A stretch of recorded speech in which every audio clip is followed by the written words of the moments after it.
Ketua Jurulatih Kemboja, Ryu Hirose nampaknya tidak meletak harapan tinggi dalam perlawanan persahabatan menentang Harimau Malaya apabila menyasarkan untuk mencatat sekurang-kurangnya keputusan seri malam ini. Menurutnya, pasukan itu hanya sempat menjalani latihan selama 5 hari sebelum terbang ke Kuala Lumpur dan Hirose yakin pemainnya mampu mempamerkan aksi terbaik di Stadium Nasional Bukit Jalil.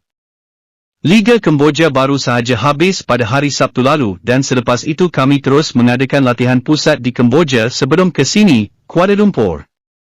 Ini tempoh persiapan yang agak singkat, tapi kami sudah lakukan persediaan sebaik mungkin.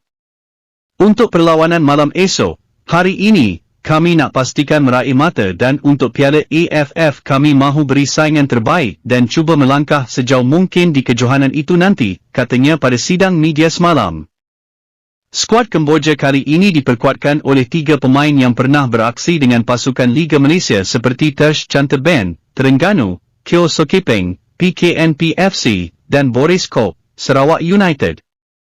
Perlawanan menentang Malaysia merupakan satu-satunya perlawanan pemanas badan pasukan Kemboja sebelum kejohanan Piala AFF bermula. Ini kerana satu lagi aksi persahabatan yang diaturkan terpaksa dibatalkan atas sebab tertentu. Sepatutnya kami ada satu lagi perlawanan persahabatan tetapi tak jadi atas beberapa sebab, jelas Hirose. Bagaimanapun, jurulatih dari Jepun itu menyifatkan skuad Harimau Malaya adalah antara pasukan yang kuat di Asia dan semakin bertambah baik sejak di bawah kendalian Kem Panggon. Pasukan Malaysia sememangnya antara yang terbaik di rantau Asia Tenggara ini.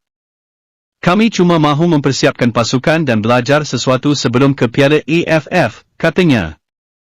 Selepas menentang Kemboja di Stadium Nasional, Bukit Jalil malam ini, mereka akan menentang Maldives bagi aksi persahabatan kedua pada 14 Disember 2022 di Stadium Bola Sepak Kuala Lumpur, Cheras.